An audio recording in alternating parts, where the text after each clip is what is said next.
And we'll begin with news from the National Assembly, where the House of Representatives has withdrawn the second reading of a bill seeking to strip the immunity conferred on the President, the Vice President, the governors, and their deputies. The bill aimed to curb corruption and enhance accountability. Also receded was a bill seeking to review penalties for certain capital offences in alignment with relevant international best practices. The Deputy Speaker, who presided over the plenary, stated that the decision was made to allow lawmakers and other stakeholders to provide further input.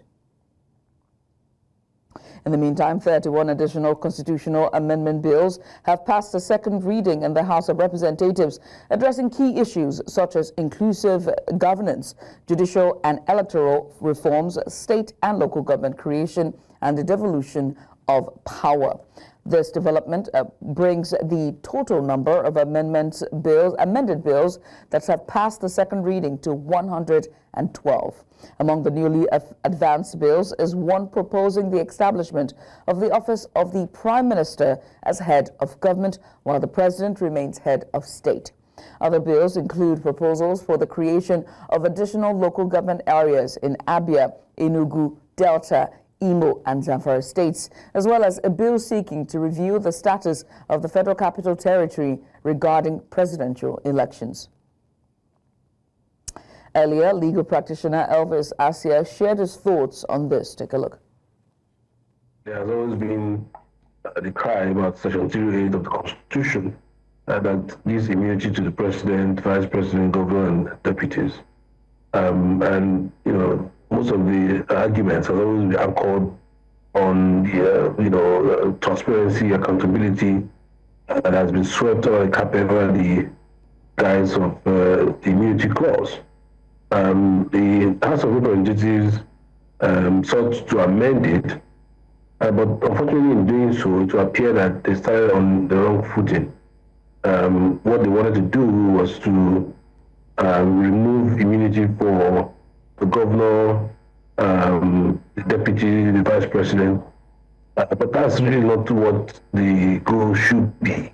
The goal should be reworking that provision to better serve the demands of democracy in terms of ensuring accountability, transparency, particularly in management of public funds, and not to completely remove it.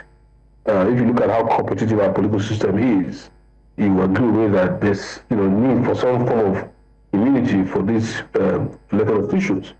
It's just that we need to now rework it to so that it no longer provides a shield for financial misappropriation, lack of transparency, and accountability in governance. And still with the Senate, the debate over the immortalization of the late Professor Humphrey Nwosu has sparked controversy in the Senate. A motion proposing to honor the late former chairman of the National Electoral Commission led to heated exchanges in the Senate on Thursday before being rejected. Some lawmakers had advocated the Independent National Electoral Commission headquarters to be renamed in his honor, citing his commitment to electoral transparency. However, the proposal was put to a vote and even rejected. They say to whom much is given, much is expected. A professor of political science heading INEC could not deliver result. That is how you can assess him. It doesn't matter whether the circumstances were positive or not. If it were not positive for him to do so, he would have resigned. He didn't resign, which means he stood out to do the job. So on that score, he did not succeed. Mr. President, I want to draw your attention to what happened on June 10. We're talking about June 12. Justice Ibeme, as early as 9:30 on June 10th, said there will be no election. And Professor Humphrey Nwosu tried to reach the head of state. He couldn't reach him. He couldn't reach the Attorney General. And there was an emergency meeting of National Defense and Security Council, which Professor Humphrey Nwosu audaciously attended uninvited and told them that the materials have been sent out and that he was ready for the election. Uninvited in the military council, he went there. That is courage of the highest order. And it was after he spoke that President Ibrahim Babangida have no choice than to ask him to conduct the election. Mr. President, many of my colleagues have stood up here and said he conducted the free and fairest election. There are three different meanings and three different interpretations that we should look at: conducting election, releasing results, and announcing results. Yes, he conducted the election. Yes, school of thought said he releases all the results. But you and I know releasing results is not the same thing as announcing results. He failed at the critical moment when he's supposed to salvage this democracy. Today we celebrate Abiola, or those people who have contributed to the success story of June 12, because they laid their life, they put their life on the line. If he is coward to withdraw in doing what is right at the critical moment, I think my brothers here should be fair enough. Urge the federal government to immortalize him by naming the INEC headquarters in Abuja after him. Those in favor of this prayer say aye. Those against say nay. Nay. The nays have it. In the meantime, there was a mild protest at a plenary after lawmakers from Nigeria's southeast walked out of the chambers over the rejection of a motion to immortalize Professor Humphrey Nwosu. The motion, sponsored by Abia Senator Iyanaya Abariba, he sought to honor the former chairman of the National Electoral Commission who conducted the widely acclaimed June 12, 1993 election, still considered Nigeria's freest and fairest. In protest, Southeast lawmakers walked out of plenary and addressed a press conference urging the current administration, which they say benefits from the legacy of June 12, to do the needful and immortalize the man who made it possible. After the address, the Southeast caucus returned to the chambers to continue with plenary. As a June 12 warrior, and therefore all the elements that make up June 12, including the conduct of the election. And like we said, if there was no election, there would have been no June 12. So we can also use this opportunity that we're here addressing you to appeal to the government of President Bola Ahmed Tinubu to honor the man who made sure that that election held, despite that it was done, and put elections in the consciousness of Nigerians, because that election was what led everybody else to now be doing subsequent elections. Thank you. He was a member, and he also participated fully in that election. So let him make it. In that election, so let him make it. Well, I just want to recall that without Professor Humphrey's sagacity and courage, that election wouldn't have taken place. You are all aware that Justice Ibeme said that there shall be no election. By 9:30 in the morning on June 10th, Professor Humphrey audaciously, without invitation, went to the National Defense and Security Council and insisted and convinced them that the election process had commenced. That was why President Babangida allowed him to conduct the election. And if anybody is saying that he did not announce the result, the person is lying, because the results were being announced. In fact, they have announced 29. It was remaining only Taraba State. And even when they ordered him to come to the Aso Rock, I want to tell you, he was even arrested. But he still ordered that Taraba be announced. So at what point will Humphrey have announced that result? Is it in our Aso Rock? When they detain him, we must be serious. But the truth of the matter is that the Senate resolution is advisory, it's not even compelling. So we are urging President Tinubu to do the right thing by immortalizing Professor Humphrey. Thank you.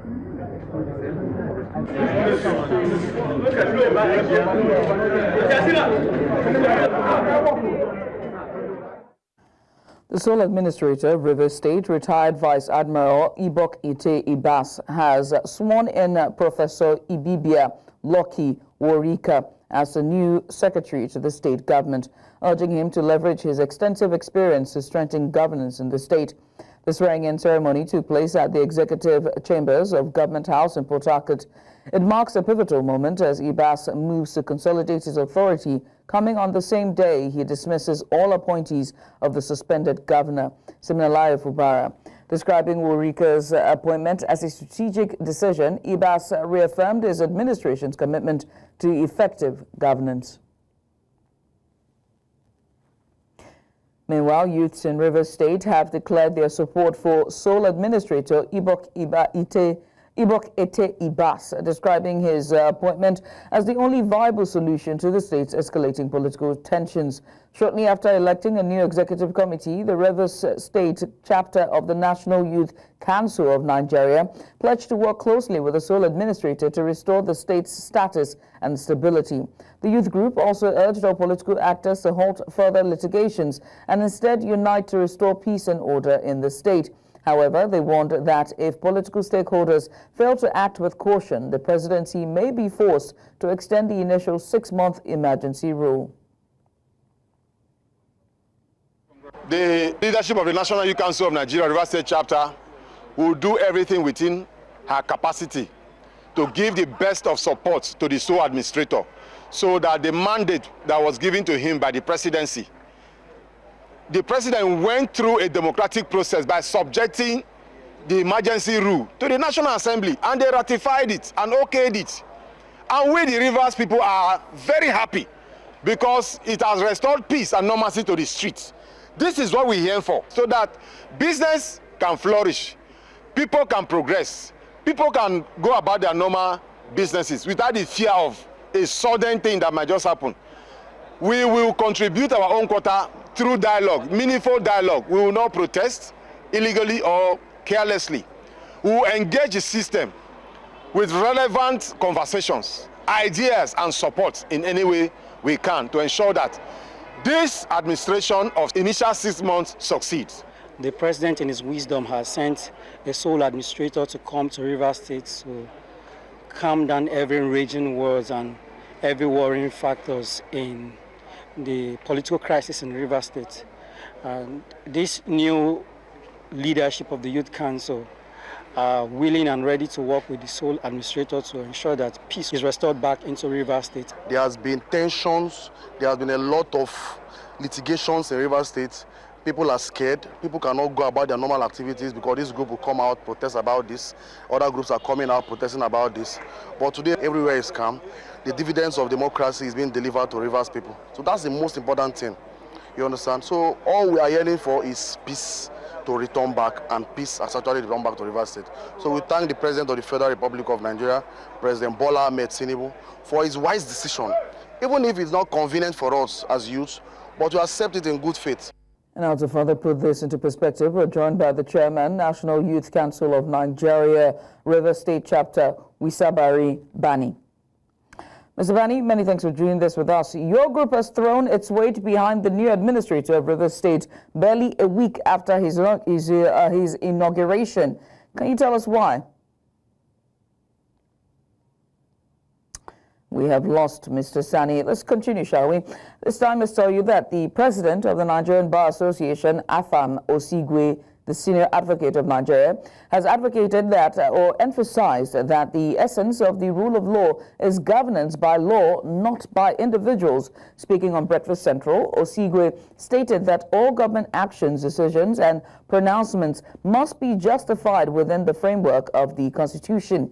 He further stressed that a functional government must uphold constitutional principles to ensure fairness, accountability, and justice in governance.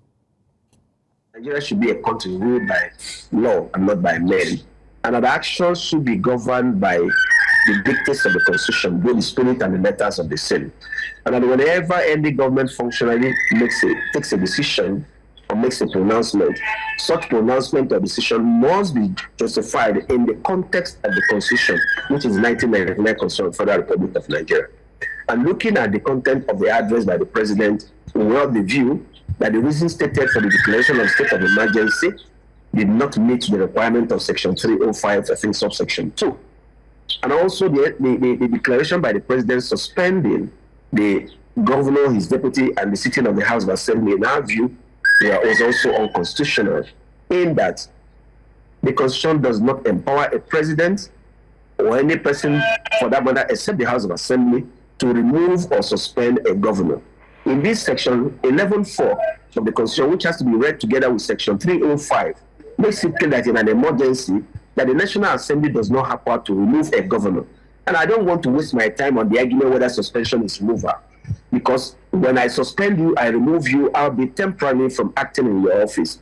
And we should take that argument as being of no moment. So the point is, the president does not have the power. And some people may argue, but say it's National Assembly and not the president. For the president to have express power to remove a governor, such powers must be donated by the Constitution. And if you look at section 188, I think, which stipulated circumstances or reasons for removal of a governor, of a person to cease to act in the office of a governor, declaration of state of emergency is not one of the grounds.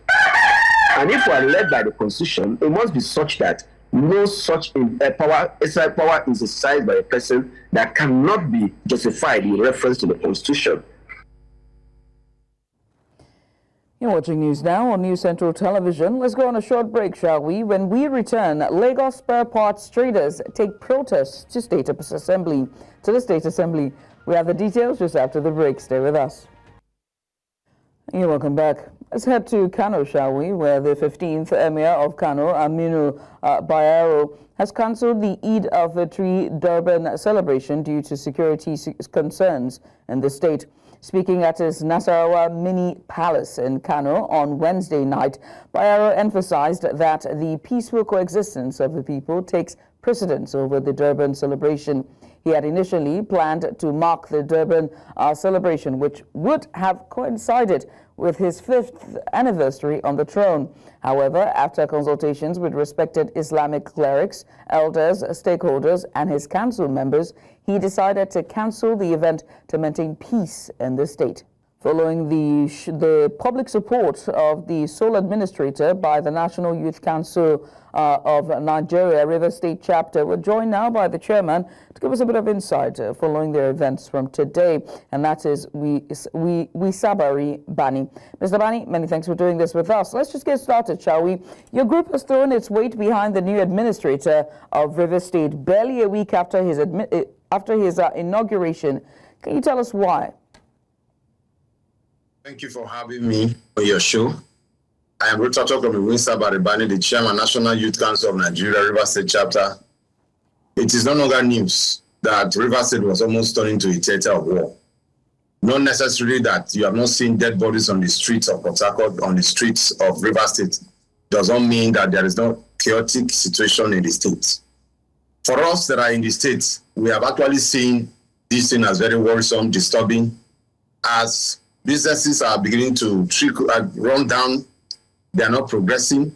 For example, Dangote would have honorably cited to establish and enlarge our seaport, but he has taken it to a state in the West because of political indifferences among the executives and the legislature.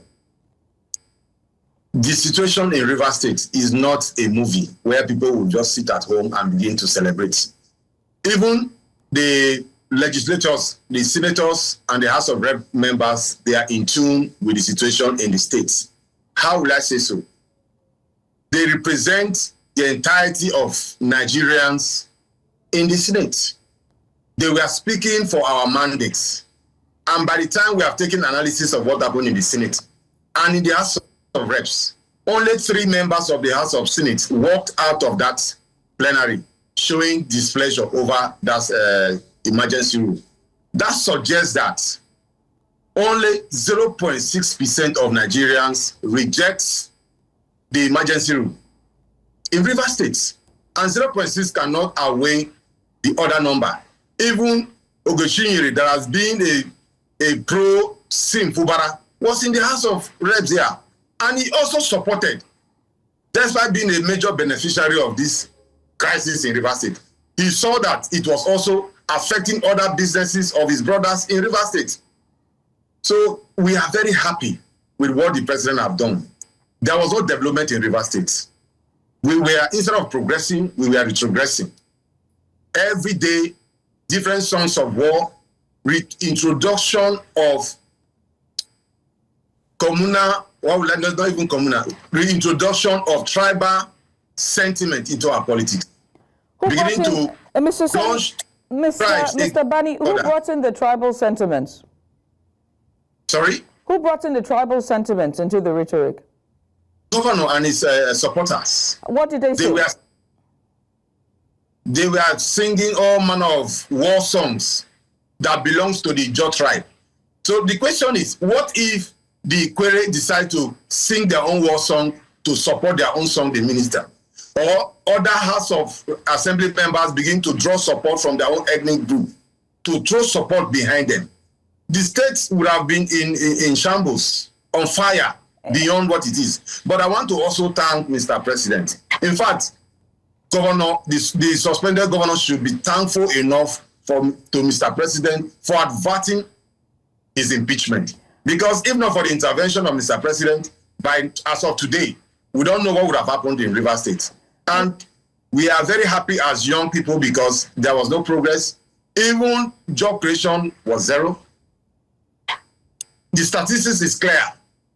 It is not a thing of bias or somebody loves me or somebody does not love me. Right. It's out of the arms of government. Right.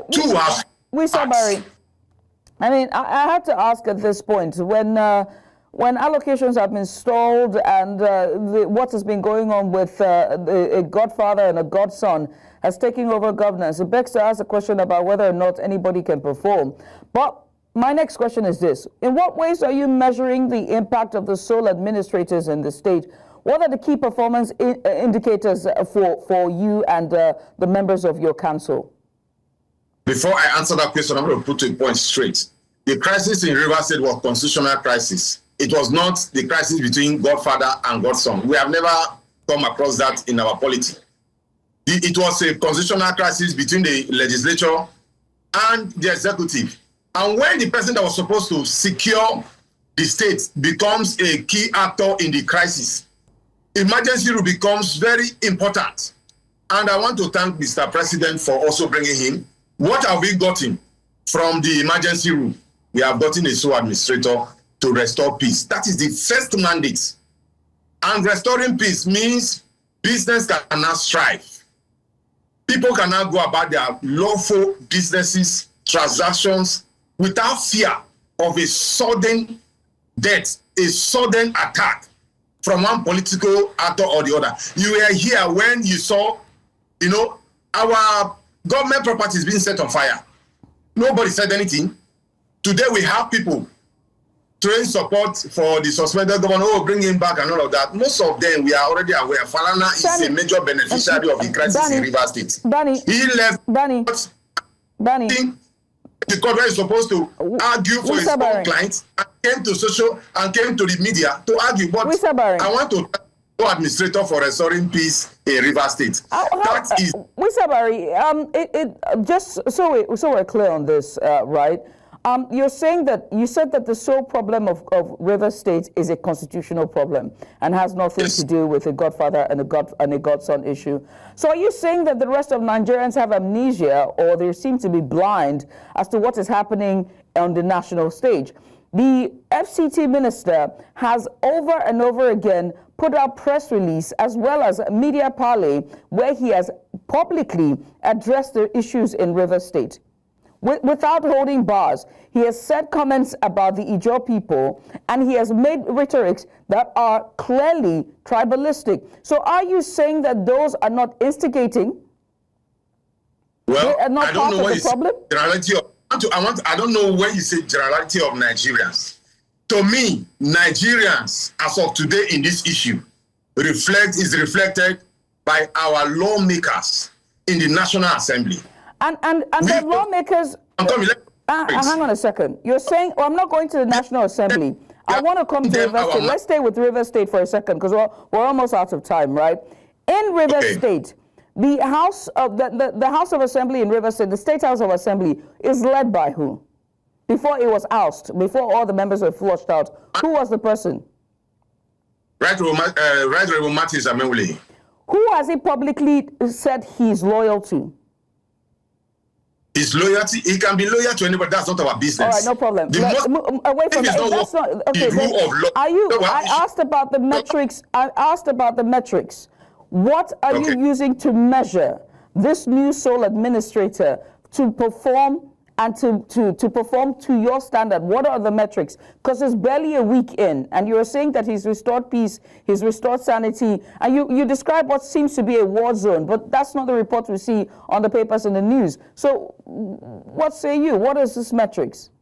When you say on the papers of the news, I don't know if you saw when a lot of government properties were burned down, blasting of our national treasure, the pipelines, Trans-Niger pipeline. I don't know if you have not come across all of these things. So people that are outside Rivers State do not really know what we have been going through. Look, it's my job to fact check you, right? I don't want to do this, but it's my job to fact check you.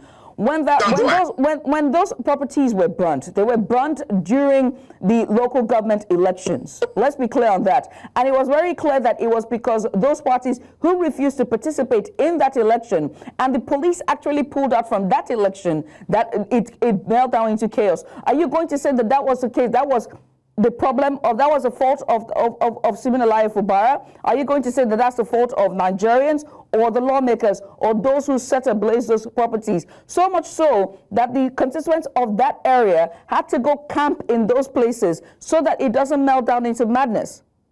We have those videos. I can ask them to pull them up. I don't have any issues with it. First of all, what brought the burning down of these properties was the total disrespect to the grand norms of our society. Supreme Court has said this and this set of persons are the only elected members of the council, are the people that can only administer leadership at the local level. We don't accept caretaker. We don't accept whatever you want to call it. This is what we want. And the governor then, the suspended governor, did not adhere to these rules. And so if people are saying this is the rule for all of us to come together to become a state, are you saying that one person's opinion, bringing three persons to represent the whole state, are you saying that that is what we should conform to? Are you saying that the judgment of Supreme Court on local government autonomy, how things should be done so that everybody can live in harmony, are you saying that that should not be respected? When you say you are checking the facts, we are here on ground and we will give you the details and not what somebody stays in Abuja or somewhere else to say. I live in Rivers State. I give credible intelligence to security operatives. When situations happen, most of the time for them to even access certain areas, if the youth do not give them backup and support, our credible intelligence, they cannot access these areas. All right. And we are telling the authority. Wisabari, I do have to let you go, unfortunately. Let's see how this 6 months play out. Let's see how this 6 months play out, because I do have to let you go, Wisabari, and I hate to talk over you, but we're out of time. Let's see how this 6 months play out, and let's hope for the best for the sake of Rivers State and for the people of Rivers State. But once again, thank you so much for taking out the time. Wisabari Bani, he is the chairman of the National Youth Council of Nigeria for the Rivers State chapter. Let's go on a short break, shall we? When we return, there's more. Stay here. And now to security matters. The students of the Federal College of Education Technical in Asaba, Delta State, staged a peaceful protest within the college premises over recurring herdsmen attacks and other security challenges. The students displaying placards with varied inscriptions barricaded the college entrance gate, impeding entry and exit and consequently disrupting academic activities for hours. Viewers' discretion is highly recommended in this report, brought to you by our correspondent Austin Azu. Take a look. Federal College of Education Technical Asaba, Delta State Capital, witnessed a temporary shutdown of academic activities for hours. Our students, carrying various placards with different inscriptions, locked the entrance gates to protest the incessant attacks by suspected herdsmen, among other security challenges. We are protesting because there is lack of security in this school. There is no street lights. Even the hostel they built new in this school is Fulani that are sleeping inside the hostel. It's outside outside people that are sleeping inside the hostel. Like yesterday, students were attacked when coming back from outside the school inside the hostel. And one boy, they wanted to cut the girl's neck, and the boy now used his hand to save the girl's neck, and they machete that guy's hand. They're ripping our girls in this school. They're stealing from us. We're no longer safe in this school. We're no longer safe. We don't have security. No security. No light. No fence. As of yesterday, we had an attack in this school. And this year alone, we've had series of attacks. We've already told the school about it. Nothing has been done about it. They keep telling us that they will get back to us. Even to the extent they told us that there is no evidence to what we've been saying. So please, they should give us street lights, fence, and they should give us our clinics are not even functioning at all. Then we need security. Victor Ogo shared his traumatic experience. I was ambushed while coming back from work yesterday night by some Fulani men in my own school. We were just passing the field though. We just wanted to come out from that field side, the back of the building. The guys just came out, 3 of them with sharp cutlass. They held me by my bag. I could not run. They just stood by the girl, telling the girl, give me your phone, give me your phone, give me your phone. She said she does not have phone, she does not have phone. I was trying to tell the guy, bro, relax now, let's talk this thing out. He just swing the cutlass to my leg. I used my hand to block it. That was how the thing just cut me on my hand. Provost of the college, Professor Josephine Anene Okakwa, who was also locked outside, provides an account of the institution's struggles with insecurity. Nobody gave Fulani herdsmen. We drive them. We call police to even chase them. You know, when they are building a place, uncompleted building, you see them going inside there, going to hide. We drive them. We get police, and even some of them are even in prison now. Some are in court with the college. It's not that we kept quiet. You understand? Nobody will see the kind of thing and keep quiet. Some of them are in court. Some have gone to prison because of these things. We chase them. And you see, land grabbers, when they come, they break our fences. They break our fences. That is where they enter from. And I've written severally for them to come and help me erect the fence again. And their government is doing something about it. Meanwhile, Police Public Relations Officer in Delta State, Bright Idafe, says the State Commissioner of Police has scheduled a meeting with the college provost and management to prevent any further insecurity and arrest in the college. In Asaba for News Central, Austin Azu. Traders at the Owode Motor Spare Parts Market have staged a protest at the Lagos State House of Assembly in what they call unlawful demolition of over 500 shops.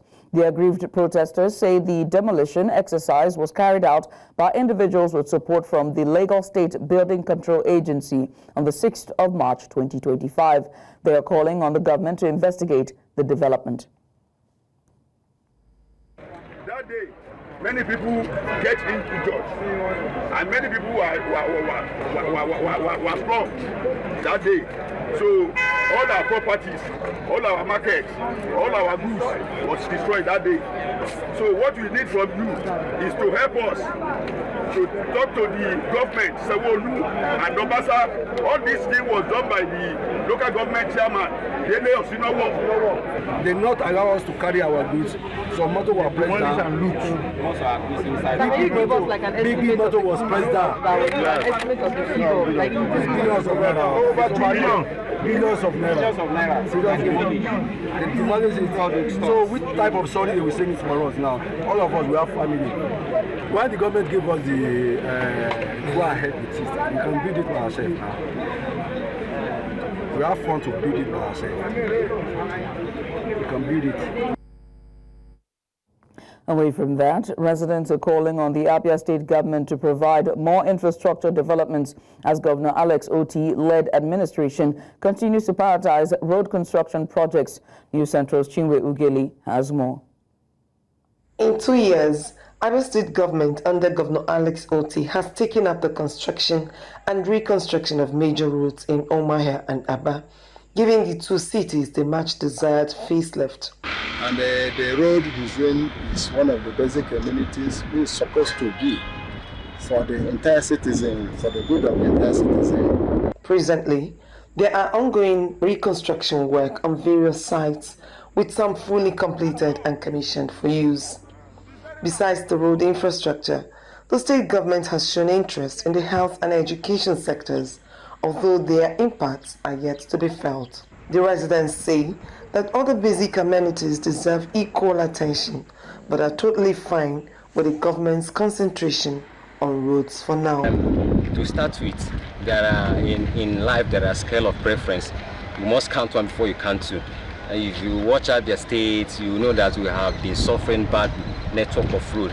So starting with road, I think is very primary. It's very, very important. Really, the road is doing is okay. I appreciate him. The road is doing because people are like the road. It will enable them to move very well. The people are confident that the new policy on education by the government will begin to yield positive results in due course. The health, he has already dived into the health sector. He's already doing something. So but the health sector and the road, like we are talking about the roads now, is something that people can see right now. Well, that of the health sector, he's already doing something, at least 30-50% already. And the schools also,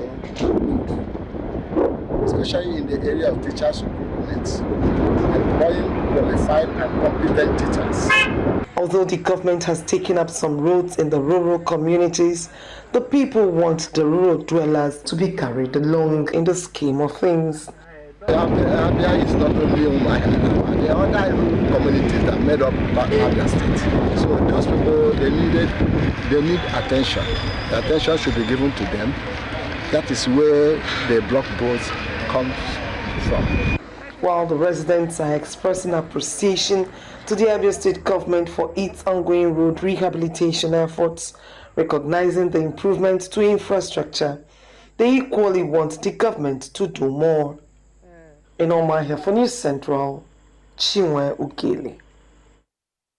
And now to health matters. The United Nations Children's Fund has launched an initiative to combat the spread of cholera, engaging students of the University of Maiduguri through its Swipe Out Cholera campaign.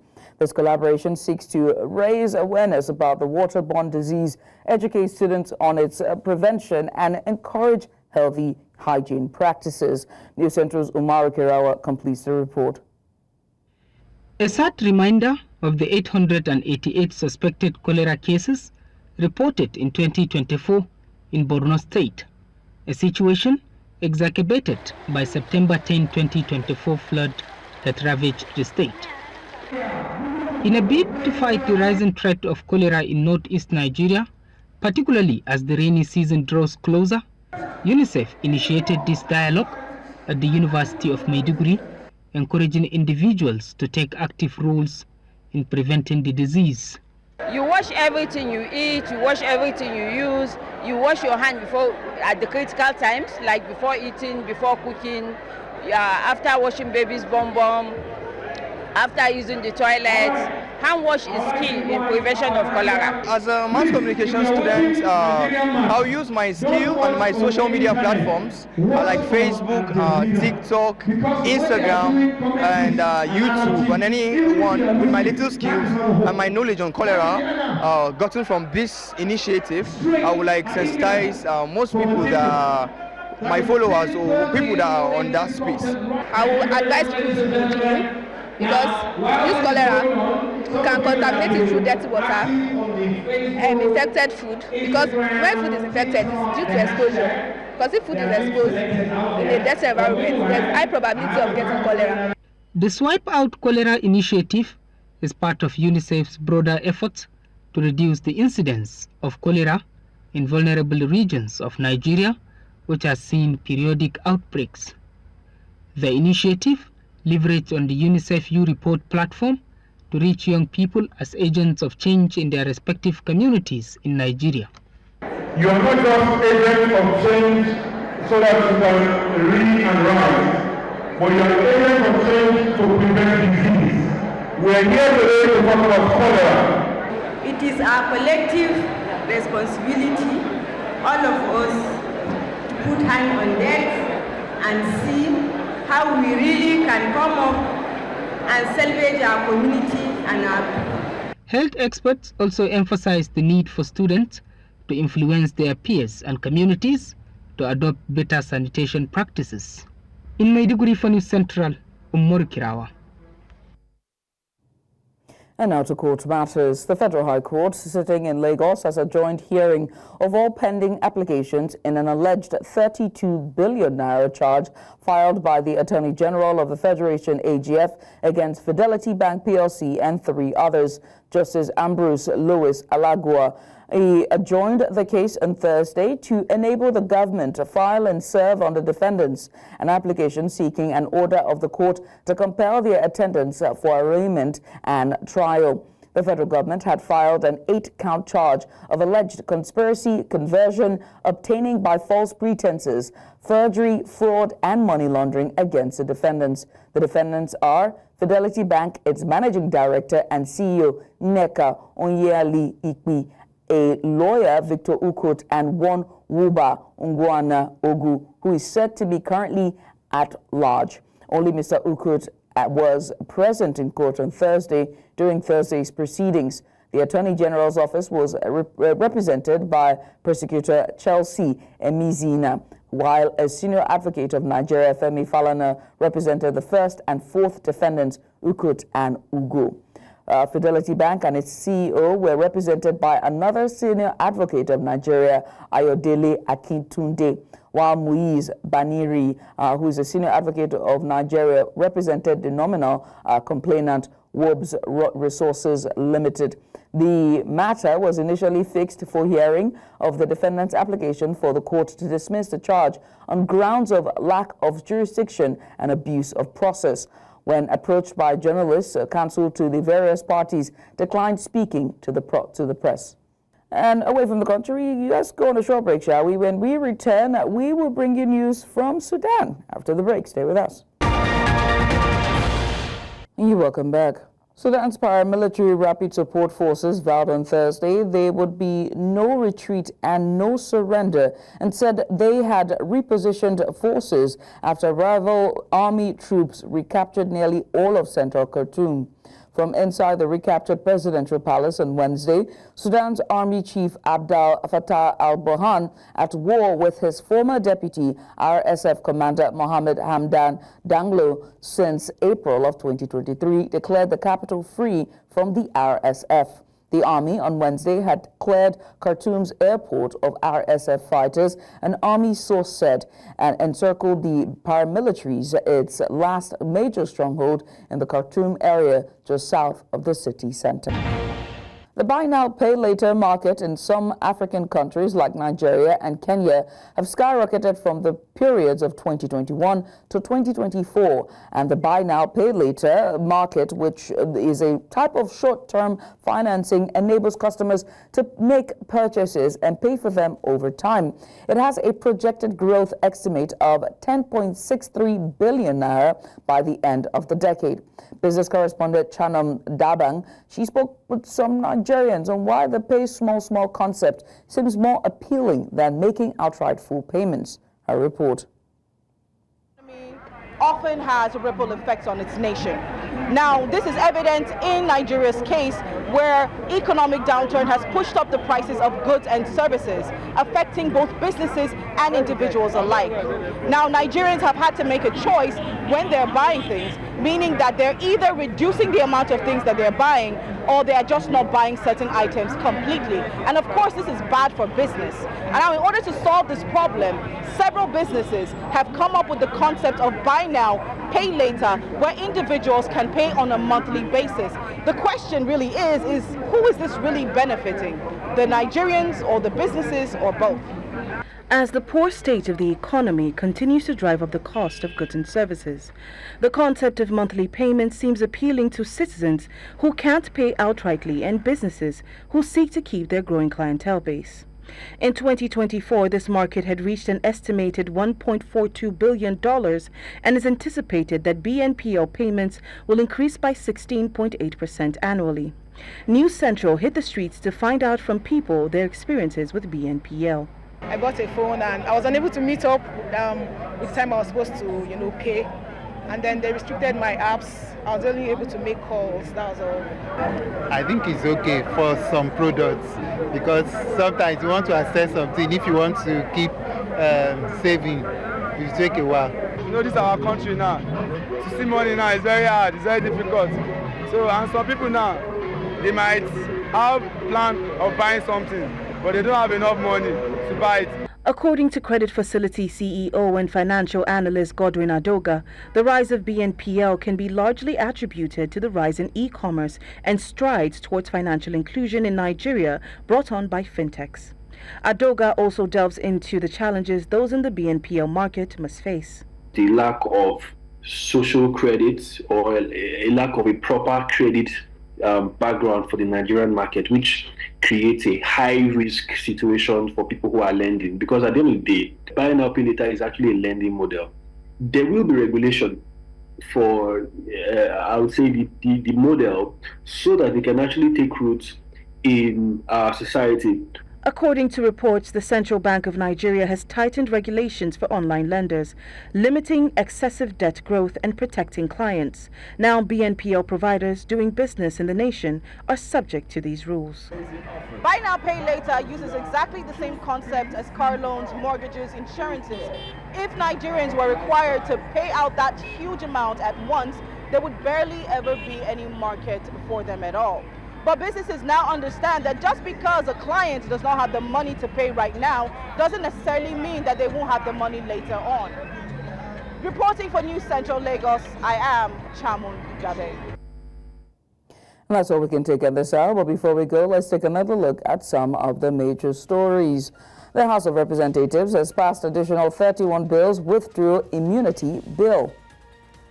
The Senate has rejected a motion to honor late former NEC chairman Humphrey Nwosu. And we also told you that Sudan paramilitaries have vowed no surrender after Khartoum setback. As always, if you see anything on the roads, send us your eyewitness report to the WhatsApp number now showing on the screen.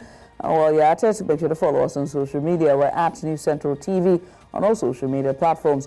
You can always watch News Central live on DSTV channel 422. You can also watch us on GoTV channel 23, Warren Star Times channel 274. We're also on Apple TV, or better yet, you can stream us live on YouTube.